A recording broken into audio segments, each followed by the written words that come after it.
Sir 72ல் MGR அதிமுகவை தொடங்கிய போது திமுக எதிர்த்த ஒரு கட்சி தொடங்குறாரு. திமுக எதிர்ப்பு பிரதானமாக வைத்து களம் மாறுறாரு. அப்போ ஒரு மிகப்பெரிய ஒரு வரவேற்பு மக்கள் கொடுக்குறாங்க, ஒரு அங்கீகாரம் கிடைக்கிறது. அடுத்த 5 ஆண்டுகளை முதலமைச்சராக ஆறாரு. அந்த மாதிரி திமுக எதிர்ப்பை மட்டுமே பிரதானமாக வைக்கும்போது தேர்தல் நமக்கு ஒரு சாதகமான ஒரு சூழலை உருவாக்கும் அப்படின்னு விஜய் முடிவு பண்ணிட்டாரா அப்படிங்கிற கேள்விக்கு ஏன் எழுதுனா, அரசியல் எதிரி திமுக சொல்லிட்டு திமுக எதிரான விமர்சனம் வைக்கக்கூடிய விஜய் கொள்கை எதிரி பாஜக அப்படின்னு சொல்லிட்டு பாஜக பற்றி அவர் பேசுறது ரொம்ப குறைவா இருக்கிறது, அதிமுக பற்றி விமர்சிக்க மாட்டேங்கிறாரு, காங்கிரஸ் பத்தி பேச மாட்டேங்கிறாரு அப்படின்ற ஒரு விமர்சனம் இருக்குல்ல. இது வந்து பாத்தீங்கன்னா அந்த திமுகவுக்காக பேசக்கூடியவர்களும் திமுக சார்ந்தவர்களும் இந்த மாதிரி ஒரு பொய்யான செய்தி வந்து பரப்பிடுறாங்க. ஏன்னா ஏற்கனவே நம்ம பார்த்தோம்ல, இவங்களுக்கு என்னன்னு கேட்டீங்கன்னா சார், தமிழ்நாட்டுல இஸ்லாமியர் வாக்கும் கிறிஸ்தவர் வாக்கும் திமுகவோட வாக்கு அது எந்த காலத்திலுமே பறிப்பேறக்கூடாதுன்னு சொல்லி கடந்த காலத்துல நம்ம பார்த்தோமா இல்லையா? கமலஹாசன் அவர்கள் வந்து பாத்தீங்கன்னா பிஜேபியோட பி டீம் அப்படின்னு பரப்பி விட்டு இதே திமுக தானே. ஆனா இன்னைக்கு வந்து பாத்தீங்கன்னா கமலஹாசன் வந்து அவர்கள்கிட்ட வந்து ராஜ்யசபா சீட் வாங்கிட்டா அவர் தேவதூதராக மாறிடுவார். இதுதான் திமுகவோட கோட்பாடு. நான் கேட்கிறேன் சார், மரியாதைக்குரிய விஜய் அவர்கள் தமிழக வெற்றி கழகத்தை தொடக்கத்திலேயே கேட்டீங்கன்னா சிஏ என்ஆர்சி சட்டத்துக்கு தொடர்ச்சியாக குரல் கொடுத்து எதிர்வர் மரியாதைக்குரிய விஜய் அவர்கள். நான் கேட்கிறேன், வக்ஃப் போர்டு சட்டம் யார் கொண்டு வந்தா தெரியுமா சார்? மு.க. ஸ்டாலின் கொண்டு வரல, கொண்டு வந்தது மத்திய அரசாங்கம். மத்திய அரசாங்கம் கொண்டு வந்த சட்டத்துக்கு சுப்ரீம் கோர்ட்ல போய் வாதாடினவர், வழக்காட மன்றத்தில் வாதாடினவர் மரியாதைக்குரிய விஜய் அவர்கள். இன்னைக்கு எஸ்ஐஆர் ஒரு சட்டம் வந்துச்சுல, அது வந்து பாத்தீங்கன்னா இவங்க வேணா பாத்தீங்கன்னா 6ஆம் எண் மாதிரி அங்க தலையும் இங்க வாலையும் காட்டலாம். ஏன்னா இவர்கள் கருப்பு பலன் விடுவாங்க, வெள்ளை கொடையை காட்டுவாங்க. அந்த எஸ்ஐஆர் சட்டத்துக்கு கடந்த வாரம் தமிழ்நாடு முழுக்க மட்டும் இல்லாமல் பாம்பே உள்பட எல்லா இடத்துலயும் ஆயிரக்கணக்கான பேரை கூப்பிட்டு எஸ்ஐஆருக்கு ஆர்ப்பாட்டத்தை கண்டவர் மரியாதைக்குரிய விஜய் அவர்கள். எதிர்த்து நடந்த ஆர்ப்பாட்ட விஜயம் கலந்துக்கல. ரெண்டாவது அந்த ஆர்ப்பாட்டத்துல சில முக்கிய நிர்வாகிகள் பேசுறத நான் ஃபுல்லா கேட்டேன். எங்குமே பாஜக பற்றி கடுமையான விமர்சனம் எதுவும் முன்வைக்கல. திமுக வைக்கப்பட்ட அளவுக்கு இல்ல சார். சட்டம் யார் கொண்டு வந்தா? எஸ்ஐஆர் சட்டம்.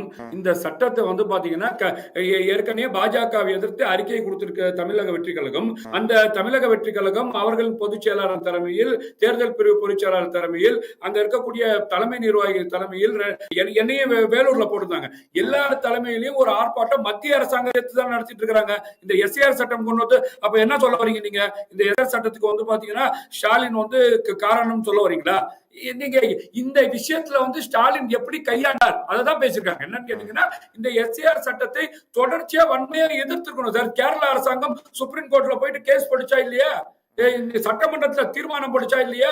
தமிழக அரசாங்கம் இதை எந்த அளவு ஒரு ஆட்சி அதிகாரம் கையில வச்சிருக்கு சார். நீங்க வந்து பாத்தீங்கன்னா இந்தியன் யூனியன் முஸ்லீம் லீக்கோ, ஒரு எஸ்டிபியோ, ஒரு அனைத்து இந்திய அண்ணா திராவிட முன்னேற்ற கழகமோ, ஒரு திமுக வழக்கு போட்டிருக்காங்களா சார்? மத்திய அரசாங்கம் சார் எஸ்ஐஆர் எதிர்த்து திமுக வழக்கு போட்டாங்க. எஸ்ஐஆர் தொடர்ச்சியாக இன்ற நாள் வரைக்கும் விமர்சனம் பண்ணிட்டு இருக்காங்க, எதிர்ப்பு தெரிவிச்சிட்டு இருக்காங்கல்ல. சரி, வழக்கு போட்டாங்க. நீங்க வந்து பாத்தீங்கன்னா கேரள அரசாங்கம் இதுக்கான சட்டமன்றத்தில் தீர்மானம் போட்டாங்கல்ல. நீங்க வக்ஃப் போர்டு விஷயத்துல வந்து பாத்தீங்கன்னா மத்திய அரசாங்கத்தை திமுக எதிர்க்குதுன்னு சொன்னீங்க இல்லையா? கேரள அரசாங்கம் போய் வக்ஃப் போர்டுக்காக வந்து கேஸ் போடுச்சு சார். இங்க தமிழக வெற்றி கழகம் போடுச்சு, இந்தியன் முஸ்லீம் லீக் போடுச்சு, எஸ்டிபி போடுச்சு. நீங்க அதுல 10ல 1 மாதிரி திமுக போட்டிருக்கு. வக்ஃப் வாரிக்கு எதிராக சட்டமன்றத்தில் தீர்மானம் நிறைவேற்றப்பட்டது சார். வக்ஃப் வாரியத்துக்கு சட்டமன்றத்திலும் தீர்மானம் போட்டிருக்காங்க. தீர்மானம் நிறைவேற்றினாங்க திமுக. சார் வக்ஃப் போர்டு விஷயத்துக்கு தமிழக அரசாங்கம் வழக்காடு மன்றத்திலே வழக்கு தொடர்ந்ததா? அதுக்கு பதில் சொல்லுங்க. கேரள அரசாங்கம் தொடர்ந்துச்சு, ஏன் வந்து தொடரல?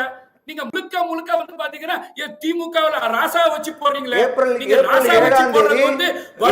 7ஆம் தேதி வக்ஃப் வாரியத்துக்கு எதிராக திமுக நீதிமன்றத்தில் வழக்கு தொடர்ந்தாங்க சார். வழக்கும் போட்டிருக்காங்க சார், வழக்கு போட்டிருக்காங்க சார். வக்ஃப் வாரியத்துக்கு எதிராக வழக்கு போட்டிருக்காங்க, திமுக வழக்கு போட்டிருக்காங்க, சட்டமன்றத்தில் தீர்மானம் நிறைவேற்றிருக்காங்க. எதுக்கு வந்து பாத்தீங்கன்னா மோடியை பார்த்து பயப்படுறீங்க, ரைடு வந்து பயப்படுறீங்க.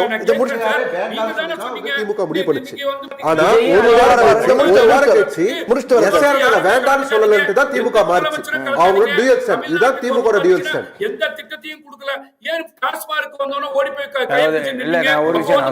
இங்க போய் நிக்கும் போது தமிழ்நாட்டுக்கு பல வளர்ச்சி திட்டத்தை இந்த மோடி அரசாங்கம் கொடுத்துருச்சு. அவர் தகவல் எல்லாம் தப்பு தப்பா சொல்லிட்டு இருக்காரு. சரி சரி, இல்ல நான் ஒரு விஷயத்தை சொல்லிடுறேன். என்ன தப்பு சொல்றாரு? எதிர்த்து திமுக நீதிமன்றத்தில் வழக்கு போட்டிருக்காங்க. ஒண்ணு சட்டமன்றத்தில் தீர்மானம் போட்டிருக்கு. அனைத்து கட்சி கூட்டம் அனைத்து கட்சி சட்டமன்றத்தில் எண்ணிக்கை பண்ணாங்க. அனைத்து கட்சி சட்டமன்றத்தில் எண்ணிக்கை பண்ணாங்க. என்னைக்கு பண்ணாங்க? தீர்மானத்தை தோராயமா சொல்லுங்க. இந்த மாசம் பண்ணாங்க, அந்த மாசம் பண்ணாங்க. சட்டமன்றத்தில் தீர்மானம் ஏத்துறாங்களா? எப்போ கேக்குறேன். போன சட்டமன்றத்தில் சட்டமன்றத்தில் தீர்மானம் ஏத்தல சார். சட்டமன்றத்தில் தீர்மானம் போட்டாங்க. கொண்டு வரதுக்கு முன்னாடியே மார்ச் 27 வரும்போதே தெரிவிச்சாங்க. RSS முதுகு பின்னாடி ஒளிஞ்சு நின்று பேசுறீங்க. நீங்க திமுக பேச வந்திருக்கீங்க பத்திரிகையாளர் போர்வையில. சார் அவரு கேக்குறது என்னன்னா கேள்விக்கு பதில் சொல்லுங்க சார். நீதிமன்றத்தில் வழக்கு போட்டிருக்காங்க. திமுக காரங்க கிட்ட தான் பதில் சொல்லுவீங்களா? கேக்குற தப்பு தப்பா தகவலை சொல்லிட்டு இருக்கீங்க சார். ரெண்டு விஷயத்தை நம்ம சொல்லுவோம்.